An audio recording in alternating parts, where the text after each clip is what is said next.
wish to thank you for being here today to pay tribute to our sister.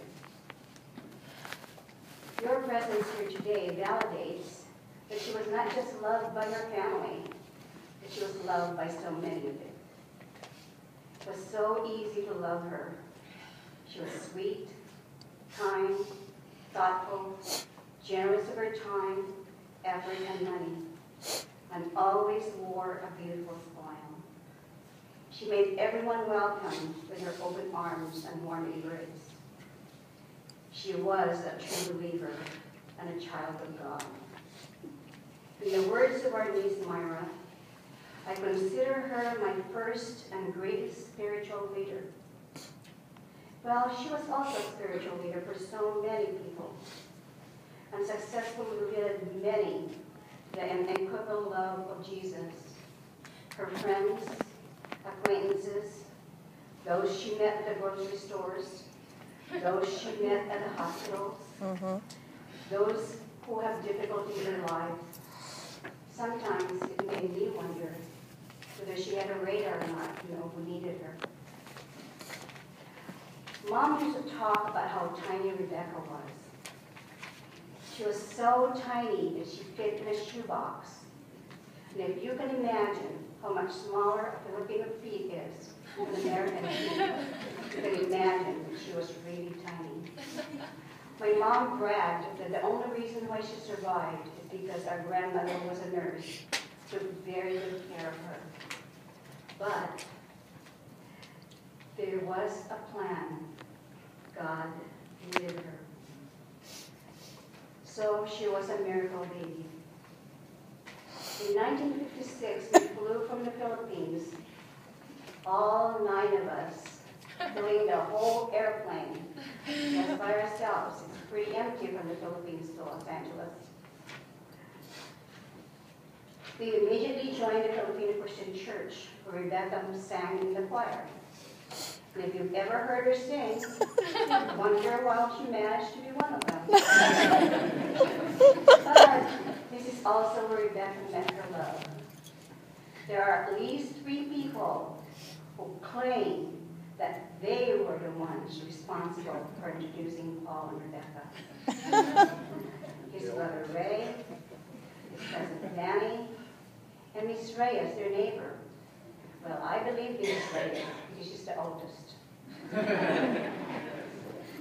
But it's not important because they quickly fell in love. I remember when Paul came over for dinner during the courtship years. Mom would probably say that she'll make her famous steak and tomato dish. Well, little did we know that chuck steak is not the same as filet mignon. So, was it really a treat? Well, Paul acted like it was. The marriage of Paul and Rebecca was truly a partnership. Her siblings often wondered how he managed to go along with all her wishes and thoughts. This is especially true for her role as a caregiver. When Vincent and Angel were young, they often needed a place to be even though no one was there to babysit them. They wound up at Rebecca and Paul's home. When Jessica decided she did not want to follow Mom and Dad to Europe, she stayed with Rebecca and was raised with them.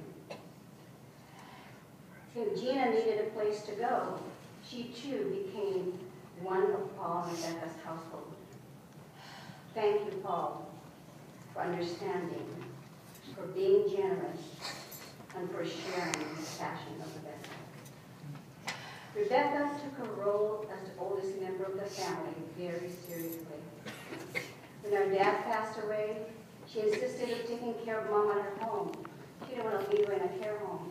I promised Dad that I will take care of Mom. So, whether all of us did not agree with her, we allowed her anyway.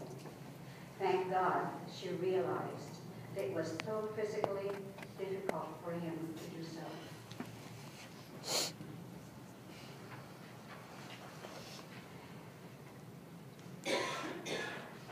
After our brother Virgil passed away a little more than a year ago, she wailed out saying, I don't want any of my younger siblings going ahead of me. So I guess she took care of that too. I would like to say thank you to you, Tony, and your wife, Shannon, Cindy and your husband, Brian, and youngest daughter, Dora, to the grandkids, Miranda, Sophia, Kennedy, Alyssa, and Lila Rose, for filling in our sister's tapestry of life. All the antics, the experiences, the memories that you provided her gave her the most joy in life. And to the added members of the household, Jessalyn, Paul, Jasmine, Ashley, Gina, Scott, and Frankie, thank you for helping embellish this life. And to our dear Paul, thank you for your faithfulness, your servitude, your kindness, your understanding, your honest to goodness love for my sister. And thank you for accepting and allowing her to be who she is and who she wanted to be. Thank you for making her tapestry of life complete. We love all of you very much. May God continue to bless you, put his arms around you, and give you peace and comfort.